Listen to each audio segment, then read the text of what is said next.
Welcome समस्त को गपसार online teaching classes को वेलकम। आशा करुच्चे समस्त भलरे थिबो।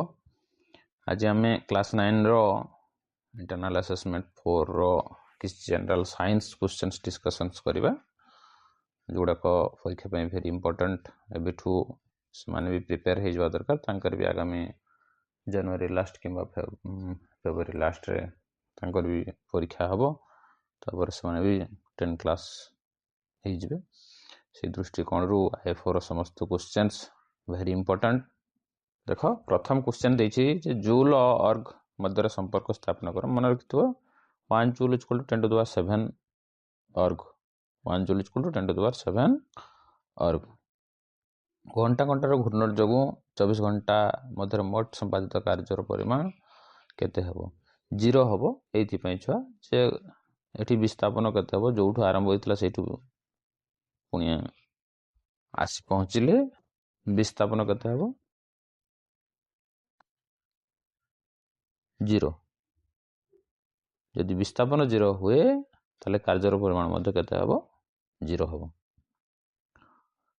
गोटे वस्तुर परिवेग 2 गुण करा गले यार गतिज शक्ति रे केते गुण वृद्धि हबो।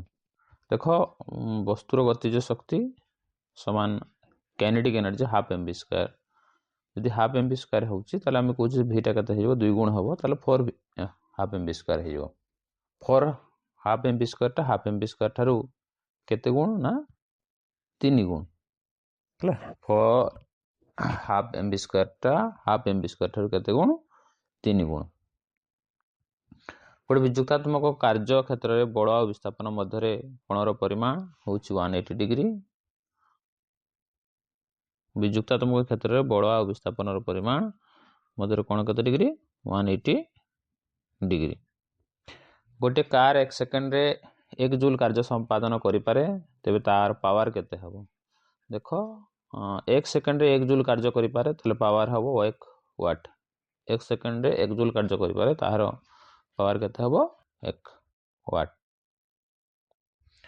अंतरकर्ण रे अवस्थित केउ अंशटी जोगु निर्दिष्ट एक ध्वनि द्वारा सृष्टि होइतबा चापर परिवर्तन वैद्युतिक सिग्नल रे परिणत हुए एवं ताकू कोन बोली कहा होछि बा केउ अंश जो खचिला जो हम कहूछ कर्ण कुंभक बाहर पार्श्व जो मुड़ी मुड़ी हेकि रहिछि ताकू ही कहवा होछि कोन कोचिला बोली। ता द्वारा ध्वनि सृष्टि होई वैद्युतिक सिग्नल रे परिणत होई थाए। स्टेथोस्कोप नड़ी मध्य दे होउतबा केउ घटना जोगु क्षण ध्वनि स्पष्ट भाव रे डाक्तरन को कान रे सुना जाए।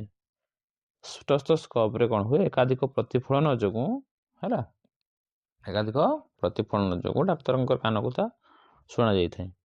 बिजली मारे 5 सेकंड पर घड़घड़ी शब्द सुना गले मेघ पृथ्वी ठारू केते दूर रे अवस्थित जानि छ ध्वनि रो वेग वायु रे होछ 343 मीटर पर सेकंड। 5 सेकंड आसो माने कते जो 343 into 5 that is equal to 1715 metre. बुड़ा जहाज थिबा केउ उपकरण जड़ जहाज रे थिबा वस्तु दूरता दिग उपस्थिति जानि हुए से जानि छ एटा सोनार।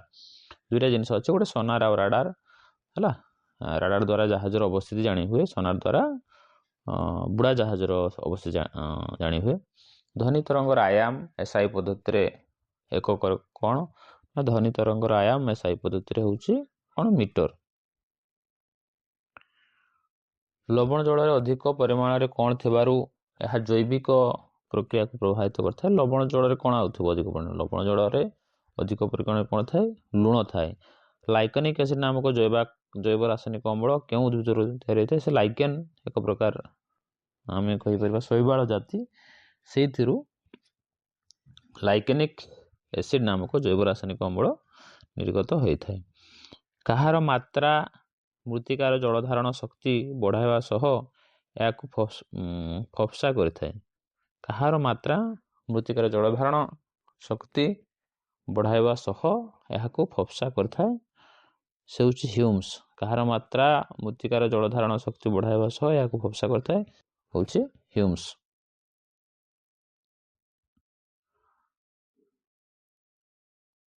क्यों उद्भिद वायु प्रदूषण सूचक भाव कार्य करता है लाइकेन हला। क्यों उद्भिद वायु प्रदूषण सूचक भाव कार्य करता है से होछि लाइकेन। କେଉଁମାନଙ୍କର ଅତ୍ୟଧିକ ବୃଦ୍ଧି ଯୋଗୁଁ ଜଳ ସବୁଜ ବର୍ଣ୍ଣ ହୋଇଯାଏ? ଜଳରେ ଶୈବାଳର ଅତ୍ୟଧିକ ବୃଦ୍ଧି ଯୋଗୁଁ ଜଳ ସବୁଜ ବର୍ଣ୍ଣ ହୋଇଯାଏ।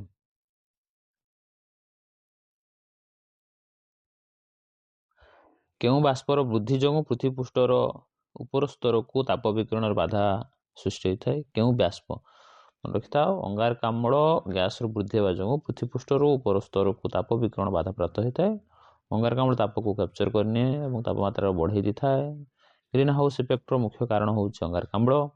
ଓଜୋନ O3 ପୃଥିବୀ ଚତୁଃପାର୍ଶ୍ୱ ଏକ ପ୍ରକାର ଲେୟାର, ତେଣୁ ସେଠି 3ଟି ଅମ୍ଳଜାନ କରି ନେଇକି ଗୋଟି ହୋଇଥାଏ। ଶବ୍ଦର ମାତ୍ରା କେତେରୁ ଅଧିକ ହେଲେ କର୍ଣ୍ଣ ପ୍ରତି କ୍ଷତିକାରକ? ଶବ୍ଦର ମାତ୍ରା 80 ଡେସିବେଲରୁ ଅଧିକ ହେଲେ ତାହା କର୍ଣ୍ଣ ପାଇଁ କ୍ଷତିକାରକ। କେଉଁ ବାଷ୍ପ ଗୁଡ଼ିକର ନିୟନ୍ତ୍ରଣ ଦ୍ୱାରା ପୃଥିବୀର ବିପର୍ଯ୍ୟୟରୁ ରକ୍ଷା କରାଯାଇପାରିବ? ସବୁଜ ଘର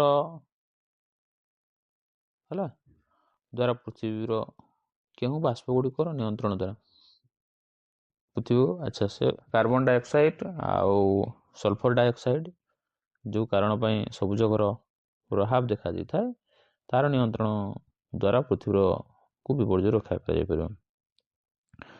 କେଉଁ ଅଣୁ ଦୂଷିତ ଜଳରେ ଅଧିକ ପରିମାଣରେ ରହିବା ଫଳରେ ଜଳର ସ୍ୱଚ୍ଛତା କମିଯାଏ? ୟାକୁ ଦେଖିବା। ଧ୍ୱନି ତରଙ୍ଗ ଆବର୍ତ୍ତନ କାଳ କାହାକୁ କୁହାଯାଏ? ଗୋଟିଏ ପୂର୍ଣ୍ଣ କମ୍ପନ ପାଇଁ ଲାଗୁ ହେଉଥିବା ସମୟକୁ ହିଁ ଆମେ ଧ୍ୱନି ତରଙ୍ଗ ବୋଲି କହିଥାଉ। ଧ୍ୱନିର ପ୍ରବଳତା ଓ କୋମଳତା କାହା ଉପରେ ନିର୍ଭର କରେ? ଧ୍ୱନିର ଆୟାମ ଉପରେ ନିର୍ଭର କରେ। ଶକ୍ ତରଙ୍ଗ କହିଲେ କ'ଣ ବୁଝ? ଶକ୍ ତରଙ୍ଗ। ଶକ୍ ତରଙ୍ଗ ଶକ୍ ତରଙ୍ଗ କହିଲେ କ'ଣ ବୁଝ? ଶକ୍ ତରଙ୍ଗ ସାଧାରଣତଃ ଆମେ କହିବା ସେଇ ତରଙ୍ଗର ବେଗ ଯଦି ଆମେ କହିବା ଧ୍ୱନିର ବେଗ ଠାରୁ ଅଧିକ ହେଲା ତାକୁ ଶକ୍ ତରଙ୍ଗ ବୋଲି କୁହାଯାଏ। ସାଧାରଣତଃ ଅଧିକ ବିସ୍ଫୋରଣ ସମୟରେ ଏହି ଶକ୍ ତରଙ୍ଗ ସୃଷ୍ଟି ହୋଇଥାଏ। ତେଣୁ ଲେଖିବା ଶକ୍ ତରଙ୍ଗ କ'ଣ ନା ତରଙ୍ଗର ବେଗ ଧ୍ୱନିର ବେଗ ଠାରୁ ଅଧିକ ହେଲେ ତାକୁ ଶକ୍ ତରଙ୍ଗ କୁହାଯାଏ। ବିସ୍ଫୋରଣ ହେଲେ ସାଧାରଣତଃ ଏହି ଶକ୍ ତରଙ୍ଗ ସୃଷ୍ଟି ହୋଇଥାଏ। ଇନଫ୍ରାସୋନିକ୍ ଧ୍ୱନି କାହାକୁ କୁହନ୍ତି? ଯାହାର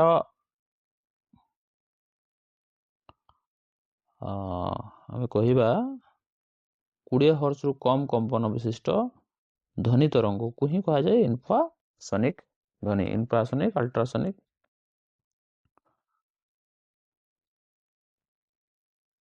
ଦେଖ ଇକୋକାର୍ଡ଼ିଓଗ୍ରାଫି କହିଲେ କ'ଣ ବୁଝ? ଇକୋକାର୍ଡ଼ିଓଗ୍ରାଫି ଦେଖ ମନେ ରଖିଥାଉ ଛୁଆ। ଇକୋକାର୍ଡ଼ିଓଗ୍ରାଫି କ'ଣ?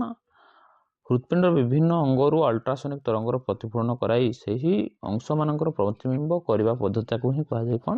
ଇକୋକାର୍ଡ଼ିଓଗ୍ରାଫି। ଇକୋକାର୍ଡ଼ିଓଗ୍ରାଫି ଦ୍ୱାରା ହୃତ୍ପିଣ୍ଡର ମଧ୍ୟରେ ଥିବା ବିଭିନ୍ନ ସମସ୍ୟାକୁ ଡିଟେକ୍ଟ କରି ହୁଏ। 5 ନ୍ୟୁଟନ ବଳ ଗୋଟେ ବସ୍ତୁକୁ ବଳ ଦିଗର 8 ମିଟର ବିସ୍ଥାପିତ କରାଇଲେ ସମ୍ପାଦିତ କାର୍ଯ୍ୟ। F ହେଲା 5 ନ୍ୟୁଟନ, S ହେଲା 8 ମିଟର, ତେଣୁ W = FS। W = FS ହେଲେ କେତେ ହେବ ନା 400 ମିଟର। କେତେ ହେବ? 400 ମିଟର। ବସ୍ତୁର ସ୍ଥିତି ବା ଭୂପୃଷ୍ଠରୁ କିଛି ଉଚ୍ଚତାରେ ଅବସ୍ଥାନ ଯୋଗୁଁ ଯେଉଁ ଶକ୍ତିର ଅଧିକାରୀ ହୁଏ ତାକୁ ହିଁ କୁହାଯାଉଛି କ'ଣ? ସ୍ଥିତିଜ ଶକ୍ତି। ଏବଂ ବସ୍ତୁର ଗତିଜନିତ ଶକ୍ତି କୁହାଯାଉଛି ଗତିଜ ଶକ୍ତି। ଗୋଟେ ବୈଦ୍ୟୁତିକ ଉପକରଣର ପାୱାର 50 ୱାଟ୍, ଏହା 10 ଘଣ୍ଟା କାର୍ଯ୍ୟକ୍ଷମ ହେଲେ କେତେ ୟୁନିଟ୍ ଶକ୍ତି ବ୍ୟବହାର ହେବ? ଦେଖ ପାୱାର ହେଲା 500 ୱାଟ୍, ଦ୍ୟାଟ୍ ଇଜ୍ 500 ୱାଟ୍ ମାନେ କେତେ ଛୁଆ? Divided by 1000, that is equal to 0.05 kilowatt. ଆଉ ଘଣ୍ଟା କ'ଣ? 10 ଆୱାର, ତେଣୁ 0.5 × 10 that is equal to 5 unit. ତରଙ୍ଗର ବେଗ, ଆବୃତ୍ତି ଆଉ ତରଙ୍ଗର ଦୈର୍ଘ୍ୟ। V ହେଲା ତରଙ୍ଗର ବେଗ, ଆବୃତ୍ତି ହେଲା F ଆଉ ଲାମ୍ଡା ହେଲା ତରଙ୍ଗର ଦୈର୍ଘ୍ୟ। V = ତାହେଲେ F lambda. A very important. Cycle ଚଳାଇବା ବେଳେ ଶକ୍ତିର ରୂପାନ୍ତରଣ କିପରି ହୁଏ? ସାଇକେଲ ଚଳାଇବା ବେଳେ ଯାନ୍ତ୍ରିକ ଆମେ କହିବା ରାସାୟନିକ ଶକ୍ତି ବା ମାଂସପେଶୀୟ ଶକ୍ତି ଯାନ୍ତ୍ରିକ ଶକ୍ତିରେ, ଯାନ୍ତ୍ରିକ ଶକ୍ତି ପୁଣି ଗତିଜ ଶକ୍ତି ରୂପାନ୍ତରିତ ହୋଇଥାଏ। ରାସାୟନିକ ଶକ୍ତି ଏଠି ମାଂସପେଶୀୟ ଶକ୍ତିକୁ କୁହାଯାଇଛି। ଯେମିତି ଆମେ ଖାଉଥିବା ଖାଦ୍ୟ ଯେଉଁ ସଞ୍ଚିତ ହେଇକି ରହିଥାଏ ସେଇଟା ମାଂସପେଶୀୟ ଶକ୍ତି, ରାସାୟନିକ ଶକ୍ତିଟା ମାଂସପେଶୀୟ ଶକ୍ତି ରୂପାନ୍ତରିତ ହୋଇଥାଏ ଏବଂ ସେଇ ମାଂସପେଶୀୟ ଶକ୍ତି ଯେତେବେଳେ କାର୍ଯ୍ୟକ୍ଷମ ହୁଏ ସେ ଯାନ୍ତ୍ରିକ ଶକ୍ତି, ଏବଂ ଯାନ୍ତ୍ରିକ ଶକ୍ତି ପୁଣି କ'ଣ? ଗତିଜ ଶକ୍ତି ରୂପାନ୍ତରିତ ହୁଏ। ପଶୁଠାରୁ ମଣିଷ ଶରୀରକୁ ସଞ୍ଚାରିତ ହେଉଥିବା ରୋଗକୁ କ'ଣ କୁହାଯାଏ? ପଶୁଠାରୁ ମଣିଷ ଶରୀରକୁ ସଞ୍ଚାରିତ ହେଉଥିବା ରୋଗକୁ ଜିନେଟିକ୍ ରୋଗ ବୋଲି କୁହାଯାଏ। ମାଛି, ମଶା ଇତ୍ୟାଦି କେଉଁ ପ୍ରକାର ବାହକ? ମାଛି, ମଶା ହେଉଛି ଯାନ୍ତ୍ରିକ ବାହକ। ଟ୍ରିପାନୋସୋମା ଦ୍ୱାରା କେଉଁ ରୋଗ ହୁଏ? ଟ୍ରିପାନୋସୋମା ଦ୍ୱାରା ଆଫ୍ରିକୀୟ ସଇ ରୋଗ ହୋଇଥାଏ। ଦେଖିବା, ରୋଗ ପ୍ରତିରୋଧକ ଶକ୍ତି ସମ୍ପର୍କିତ ପାଠ୍ୟକ୍ରମକୁ ଆମେ କହୁଛେ ଇମ୍ୟୁନୋଲୋଜି। କ'ଣ କୁହାଯାଉଛି? ଇମ୍ୟୁନୋଲୋଜି। କ୍ୱାରେଣ୍ଟାଇନ୍ ବ୍ୟବସ୍ଥା ଦ୍ୱାରା, କ୍ୱାରେଣ୍ଟାଇନ୍ ଯେଉଁଟା କହୁଛେ ବ୍ୟବସ୍ଥା ଦ୍ୱାରା ସଂକ୍ରମଣ ହାର କେତେ ପ୍ରତିଶତ କମିଯାଏ? କୋଭିଡ୍-19 ସମୟରେ କ୍ୱାରେଣ୍ଟାଇନ୍ ବ୍ୟବସ୍ଥା ଥିଲା। କ୍ୱାରେଣ୍ଟାଇନ୍ର ଅର୍ଥ ହେଲା ଯିଏ ରୋଗୀ ସେ କ'ଣ ହେବ? ବାହ୍ୟ ଲୋକଙ୍କର ସଂସ୍ପର୍ଶରେ ଆସିବ ନାହିଁ ବା ବାହାର ସଂସ୍ପର୍ଶ ଆସିବ ନାହିଁ, ତାହାକୁ ହିଁ କ୍ୱାରେଣ୍ଟାଇନ୍ ବୋଲି କହୁଛେ। ଯେତେବେଳେ କୋଭିଡ୍ ସମୟ ଥିଲା, କ୍ୱାରେଣ୍ଟାଇନ୍ ଶବ୍ଦ ବିଷୟରେ ସମସ୍ତେ ଅବଗତ ଥିବ। କ୍ୱାରେଣ୍ଟାଇନ୍ ବ୍ୟବସ୍ଥା ଦ୍ୱାରା ମଧ୍ୟ ଯେଉଁ ସଂକ୍ରାମକ ରୋଗ ଆମର ରହିଛି ସେଥିରେ 90% କ୍ୟୁରେବୁଲ୍ ହେଇଯିବ ବା 90% ସଂକ୍ରମଣ ହାର କମିଯାଏ। ଗୋଟିଏ ରୋଗଜନକ ପରଜୀବୀ ପ୍ରାଣୀ ନିଜର ପୋଷକ ପ୍ରାଣୀ ଶରୀରରେ ପ୍ରବେଶ କରିବା ଠାରୁ ପ୍ରଥମ ରୋଗ ଲକ୍ଷଣ ପାଇବା ସମୟ ଅବଧିକୁ ଉଷ୍ମାୟନ କାଳ କୁହାଯାଏ। ତାକୁ କ'ଣ କୁହାଯାଏ? ଉଷ୍ମାୟନ କାଳ। ନ୍ୟୁଟ୍ରୋଫିଲ୍ ଓ ମାଇକ୍ରୋଫେଜ୍ ମଧ୍ୟରୁ କିଏ ଅଧିକ ଶକ୍ତିଶାଳୀ? ନ୍ୟୁଟ୍ରୋଫିଲ୍ ଓ ମାଇକ୍ରୋଫେଜ୍ ମଧ୍ୟରୁ ମାଇକ୍ରୋଫେଜ୍ ହେଉଛି ଅଧିକ ଶକ୍ତିଶାଳୀ। ପରିପକ୍ୱ ମୋନୋସାଇଟ୍କୁ କ'ଣ କୁହାଯାଏ? ମାଇକ୍ରୋଫେଜ୍। ପରିପକ୍ୱ ମୋନୋସାଇଟ୍କୁ କ'ଣ କୁହାଯାଏ? ମାଇକ୍ରୋଫେଜ୍। ଲିମ୍ଫୋବ୍ଲାଷ୍ଟର ବିଭାଜନରୁ କେଉଁ କୋଷ ସୃଷ୍ଟି ହୁଏ? ଲିମ୍ଫୋସାଇଟ୍। ଲିମ୍ଫୋବ୍ଲାଷ୍ଟର ବିଭାଜନରୁ କେଉଁ କୋଷ ସୃଷ୍ଟି ହୁଏ? ଲିମ୍ଫୋସାଇଟ୍। କେଉଁ ରୋଗକାର ଦ୍ୱାରା ପେଟ ଟାଣିବା ଆଉ ପତଳା ଝାଡ଼ା ହେବା? ଭାଇବ୍ରିଓ କୋଲେରା ଯେଉଁଟାକୁ ଆମେ କହୁଛେ ସେ ଦ୍ୱାରା ପେଟ ଟାଣିବା ଆଉ ପତଳା ଝାଡ଼ା ସମସ୍ୟା ହେଇଥାଏ। ତୁମେ ଘରେ ବ୍ୟବହୃତ ହେଉଥିବା 5ଟି ପୁରାଣ ନାମ ଲେଖ ଏବଂ ସେଥିରୁ ଘଟୁଥିବା ଶକ୍ତିର ରୂପାନ୍ତରଣ କେଉଁ ଶକ୍ତି ରୂପାନ୍ତରିତ ହେଉଛି ତା ଯଦି ଲେଖିକି ଦିଅ ତାହେଲେ ଆମେ 5 ନମ୍ବର ପାଇବା। ସେଥିରୁ ତୁମ ଅଞ୍ଚଳରେ ଥିବା କଳକାରଖାନାମାନଙ୍କ ଦ୍ୱାରା ବ୍ୟବହୃତ ହେଉଥିବା କଞ୍ଚାମାଲ, ସେମାନେ ପ୍ରସ୍ତୁତ କରୁଥିବା ଉପାଦାନ ଓ ନିର୍ଗତ କରୁଥିବା ଦୂଷିତ ପଦାର୍ଥର ପରିମାଣ ବିବରଣୀ ତିଆରି କର। ଏଥିରେ ମଧ୍ୟ 5 ନମ୍ବର ଅଛି। ଇଏ ଥିଲା IA4 ବା ଇଣ୍ଟରନାଲ 4ର ଜେନେରାଲ ସାଇନ୍ସ ବା ସାଇନ୍ସ କ୍ୱେଶ୍ଚନ୍ସ। ଦେଖ କେଉଁ ଟାଇପ୍ର କ୍ୱେଶ୍ଚନ୍ସ ଆସିଛି ଏବଂ କେଉଁଠୁ ପଡ଼ିଛି, କେତେ ଟପ୍ ଲେଭେଲର ହେଇଛି, ସବୁକୁ ଆଧାର କରିକି କୁହାଯାଏ। ଯଦି ତାହେଲେ ଆମକୁ ନିହାତି ଭଲ ଭାବେ ପ୍ରିପେୟାର ହେବା ପାଇଁ ପଡ଼ିବ ଏବଂ କ୍ୱେଶ୍ଚନ୍ କେଉଁ ଟାଇପ୍ର ଆସିଛି ତାକୁ ମଧ୍ୟ ଫଲୋ କରିବା ପାଇଁ ପଡ଼ିବ। ଏବଂ ଆଶା କରୁଛି ସମସ୍ତଙ୍କୁ ନିହାତି ଭିଡ଼ିଓଟି ଭଲ ଲାଗିଥିବ ଆଉ ସାଙ୍ଗସାଥିମାନଙ୍କୁ ନିହାତି ସେୟାର କରିବ। ସମସ୍ତଙ୍କୁ ଧନ୍ୟବାଦ।